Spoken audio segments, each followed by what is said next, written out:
And I tried hard to be proud of my service, but all I could feel was shame. And racism could no longer mask the reality of the occupation. These were people, these were human beings. I've since been plagued by guilt anytime I see an elderly man, like the one who couldn't walk, who we rolled onto a stretcher and told the Iraqi police to take him away. I feel guilt anytime I see a mother with her children, like the one who cried hysterically and screamed that we are worse than Saddam as we forced her from her home. I feel guilt anytime I see a young girl, like the one I grabbed by the arm and dragged into the street. We were told we were fighting terrorists. The real terrorist was me, and the real terrorism is this occupation. Racism within the military has long been an important tool to justify the destruction and occupation of another country. It has long been used to justify the killing, subjugation, and torture of another people. Racism is a vital weapon employed by this government. It is a more important weapon than a rifle, a tank, a bomber, or a battleship. It is more destructive than an artillery shell, or a bunker buster, or a Tomahawk missile. While all those weapons are created and owned by this government, they are harmless without people willing to use them. Those who send us to war do not have to pull a trigger or lob a mortar round. They do not have to fight the war, they merely have to sell the war. They need a public who is willing to send their soldiers into harm's way. They need soldiers who are willing to kill and be killed without question. They can spend millions on a single bomb, but that bomb only becomes a weapon when the ranks of the military are willing to follow orders to use it. They can send every last soldier anywhere on earth, but there will only be a war if soldiers are willing to fight.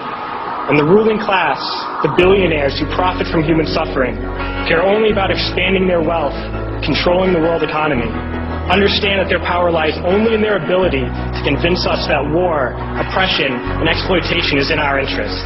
They understand that their wealth is dependent on their ability to convince the working class to die to control the market of another country. And convincing us to kill and die is based on their ability to make us think that we are somehow superior. Soldiers, sailors, Marines, airmen have nothing to gain from this occupation. The vast majority of people living in the U.S. have nothing to gain from this occupation. In fact, not only do we have nothing to gain, but we suffer more because of it. We lose limbs, endure trauma, and give our lives.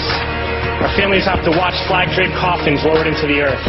Millions in this country without health care, jobs, or access to education must watch this government squander over $450 million a day on this occupation.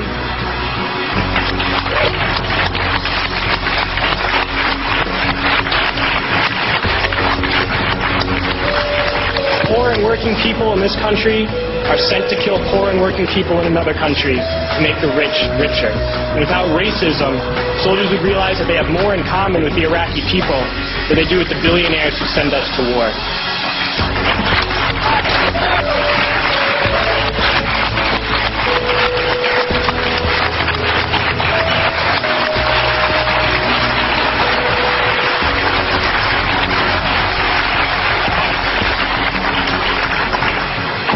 I threw families onto the street in Iraq, only to come home and find families thrown onto the street in this country, in this tragic and unnecessary foreclosure crisis.